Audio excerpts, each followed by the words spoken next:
Visit our Swat&Vee channel with your questions to see how best we can help you out your process. Please don't forget to subscribe if you're new to the channel. In this video, we are going to talk about current US visa processing delays. Let's get into the video. Visitors to the United States, whether for business, education, or leisure travel, are facing significant wait times for visas. Some international travelers are waiting 6 months to a year to schedule a visa interview, State Department data show. The reason, said David Beer, Associate Director of Immigration Policy at the Libertarian Cato Institute, is the 2-year, pandemic-induced lockdown of U.S. consulates around the world that halted visa services. They just stopped doing work during COVID. And that produced what we're seeing now, which is year-plus waits, massive backlogs, and all the problems associated with that, he told.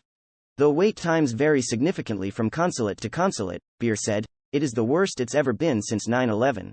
Indeed, nearly 2 years after the 2001 terrorist attacks, a State Department official told a House committee hearing on visa services that the vast majority of our cases are completed within 3 weeks. But nearly 2.5 years after the pandemic began, according to a July report by Beer, there is an astounding 8-month wait to visit the United States for a period of at most just 90 days.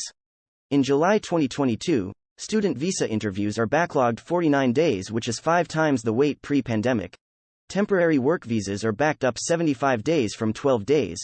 But the wait time apocalypse has come for tourists and business travelers, 247 days, which up from just 17 before March 2020, he wrote.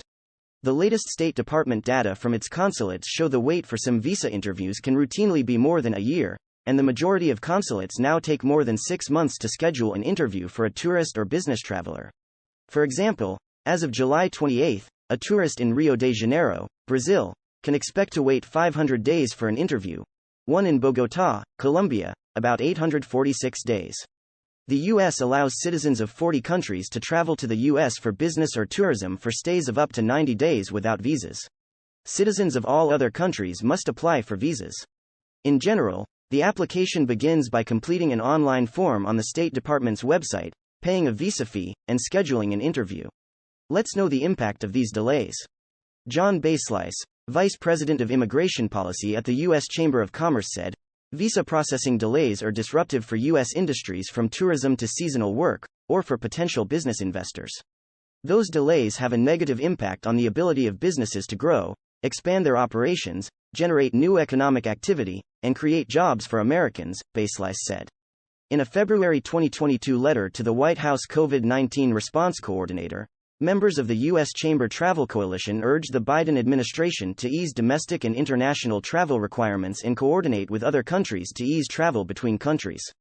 The coalition is made up of Airlines for America, the American Hotel and Lodging Association, the U.S. Chamber of Commerce, and the U.S. Travel Association. It wrote that as other sectors of the economy reached a full recovery, business travel spending was about 50% below 2019 levels and international travel spending was down 78% compared with 2019. Let's know the update on reducing wait times and backlog.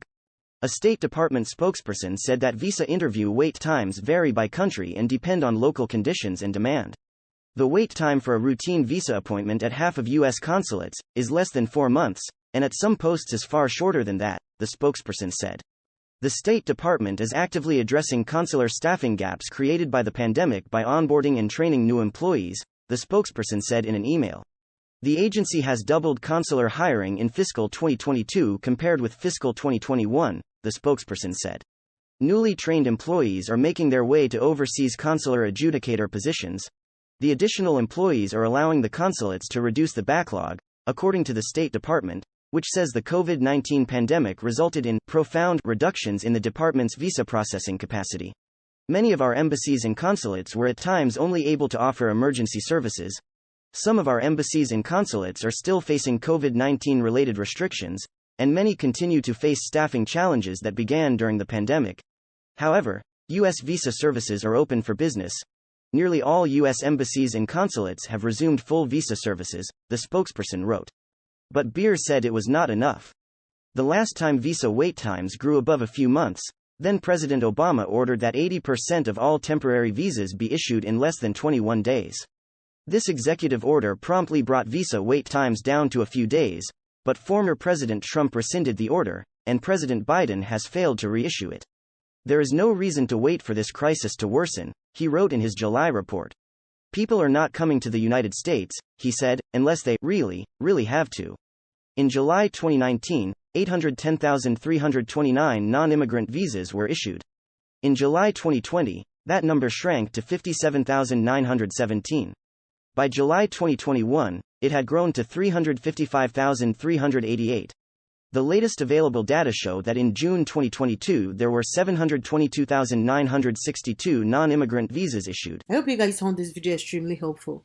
If you know anybody that could benefit from this information, definitely make sure to share this video with them. We are all about empowering you with knowledge. So the more people that can benefit from this video, the more people we want watching this video.